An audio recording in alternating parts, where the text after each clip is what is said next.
Good morning student, स्वागत है आपका मेरे यूट्यूब चैनल भारतमैटिक्स में। और आज हम करने जा रहे हैं चैप्टर 4 एक्सरसाइज 4.3 का क्वेश्चन नंबर 6। तो वीडियो शुरू करने से पहले अगर अब तक आपने चैनल को सब्सक्राइब नहीं किया है तो प्लीज़ चैनल को सब्सक्राइब करें और बेल आइकन को प्रेस करें ताकि आपको लेटेस्ट वीडियो के अपडेट मिल सके सबसे पहले। आइए वीडियो शुरू करते हैं और देखते हैं हमारे पास क्वेश्चन नंबर 6 क्या है।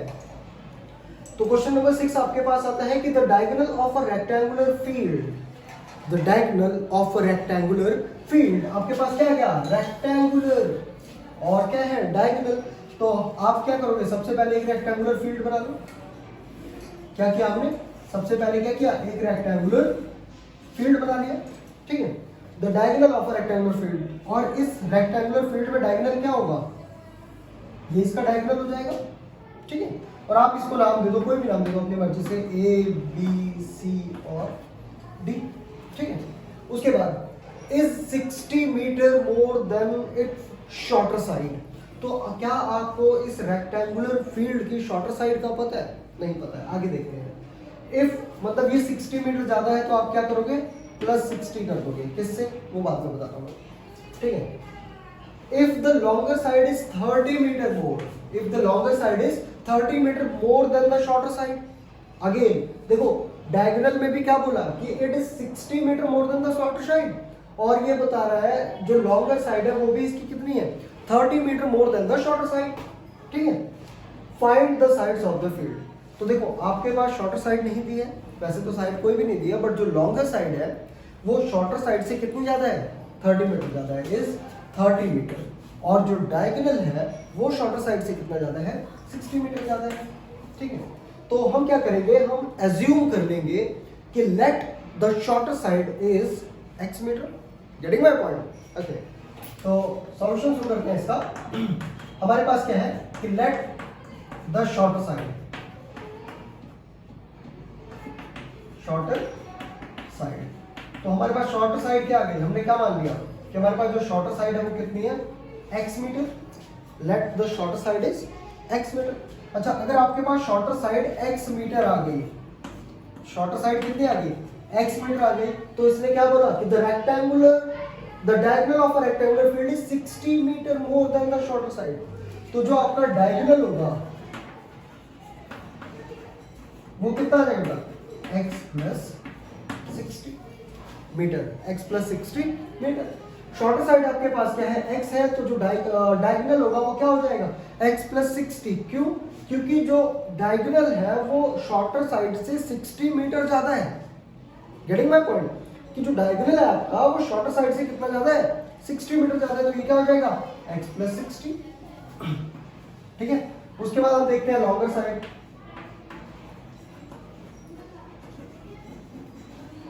और लॉन्गर साइड में इसने क्या बोला, longer side is 60 metre more, तो ये क्या हो जाएगा आपके पास, x सॉरी 30 मीटर, तो x प्लस क्या हो जाएगा 30।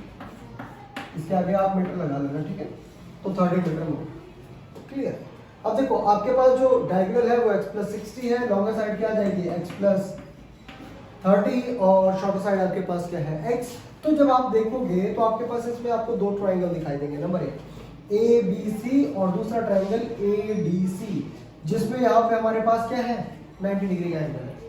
तो अगर आपके पास क्वेश्चन में 90 डिग्री का एंगल है किसी ट्राइंगल में, उसमें राइट एंगल है, तो आप उसमें इजीली क्या लगा सकते हो, पाइथागोरस थ्योरम लगा सकते हो। तो according to question by applying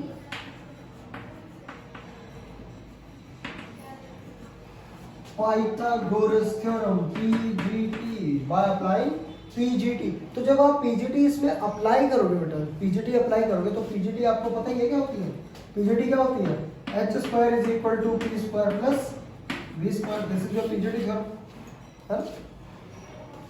तो आप इसमें क्या अप्लाई करोगे, PGT थ्योरम अप्लाई करोगे, और देखते हैं क्या आता है हमारे पास, h square is equal to p square plus v square.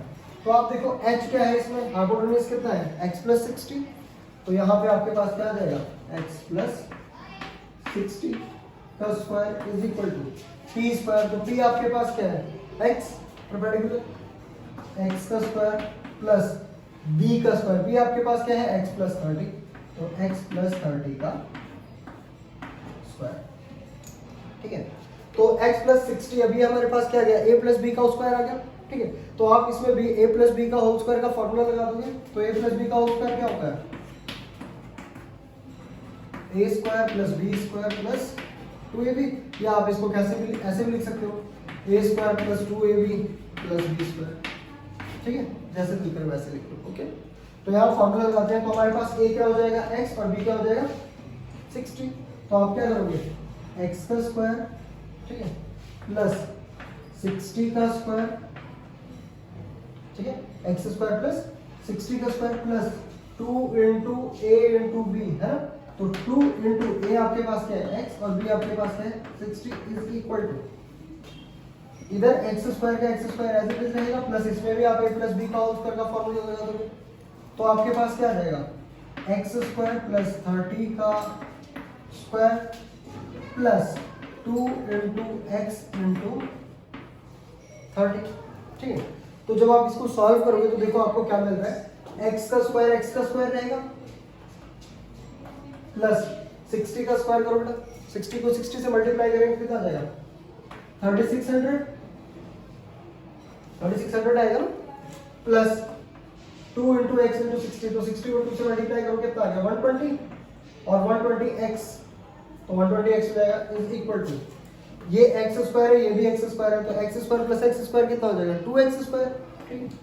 तो 2x स्क्वायर 30 का स्क्वायर करो 30 इंटू 30 तो कितना आ जाएगा आपके पास 900, 30 का स्क्वायर करेंगे तो आपके पास क्या आएगा 900 आएगा, प्लस 2 इंटू एक्स इंटू 30, तो 30 को 2 से मल्टीप्लाई करेंगे तो हमारे पास क्या आएगा 60 और 60 को x से मल्टीप्लाई करोगे क्या आ गया 60x, ठीक है। अब आगे देखते हैं, जगह थोड़ी कम है एडजस्ट करना बेटा, है ना। देखो अब ये हमारे पास क्या है एक्स स्क्वायर 3600 प्लस 120, तो इसको एज इट इज रहने दो, है ना, यहां कर देते हैं हम x square plus 3600 plus 120x और इक्वल में आपके पास क्या है 2x स्क्वायर प्लस 900 और प्लस 60x। तो अब आप क्या करोगे, इन सभी टर्म्स को आप उस साइड लेके जाओ, या देखो ऐसा करो, अगर आप इन सभी टर्म्स को उस साइड लेके जाओगे तो आपको जो x होगा वो किसका मिलेगा माइनस में, तो आप क्या करोगे इस वाले टर्म को उठा के इस साइड ले आओ, ठीक है। तो जब आप ऐसा करोगे तो आपके पास क्या आ जाएगा, देखो ये वाली पूरी टर्म एज इट इज लिख लो आप, तो आपके पास क्या हो जाएगा, दिस इंप्लाइज ये आ जाएगा 2x square plus 900 plus 60x। अब आप क्या कर रहे हो, इस वाले टर्म को इस साइड ला रहे हो, तो ये क्या हो जाएगा माइनस का x स्क्वायर माइनस का 3600 माइनस का 120x इज इक्वल टू क्या आ जाएगा 0। देखो बेटा हमने इस वाले टर्म को कुछ नहीं किया, इस वाले टर्म को उठा के इक्वल के इस साइड लेके आए हैं, तो जब इस वाले टर्म को उठा के इक्वल के इस साइड लेके आएंगे तो ये सारी की सारी टर्म्स किसकी हो जाएगी माइनस की हो जाएंगी, ठीक है। अब आपके पास क्या आ जाएगा, देखो ये 2x स्क्वायर है, अब इसमें से 1x स्क्वायर चला जाएगा तो क्या आ जाएगा x स्क्वायर, ठीक है, 900 और माइनस 3600, तो प्लस का 900 माइनस का 3600 कितना आएगा, 3600 में से 900 को माइनस करो तो आपके पास कितना आ जाएगा 2700 और निशान कौन सा आएगा जो बड़ी संख्या क्या गया यानी कि माइनस का, तो माइनस 2700, ठीक है। अब आपके पास है 60x प्लस का और 120x माइनस का, तो प्लस माइनस क्या होता है माइनस और निशान किस चीज का आता है जो संख्या बड़ी होती है, 120 माइनस 60 कितना हो जाएगा माइनस का 60x इज इक्वल टू 0, ठीक है। ये चीज आ गई आपके पास। अब ये जो x वाले टर्म है आप उसको उस साइड लिखो, तो आपके पास क्या आ जाएगा, ये आ जाएगा x स्क्वायर माइनस का 60x माइनस का 2700 इज इक्वल टू 0। अब आप इसको इजीली बाय फैक्टराइजेशन मेथड और आप कर सकते हो इसको कंप्लीटिंग द स्क्वायर मेथड से, आप इसमें अप्लाई कर सकते हो क्वाड्रेटिक फार्मूला। तो सबसे इजी क्या होता है फैक्टराइजेशन, जो स्प्लिटिंग द मिडल टर्म होती है, ठीक है। तो उसके अकॉर्डिंग अगर आप इसको सॉल्व करना चाहें तो देखो क्या होगा, ये वाली लाइन होगी बेटा, देखो इधर ही कोशिश करते हैं हम, फिर उस साइड चलेंगे ना।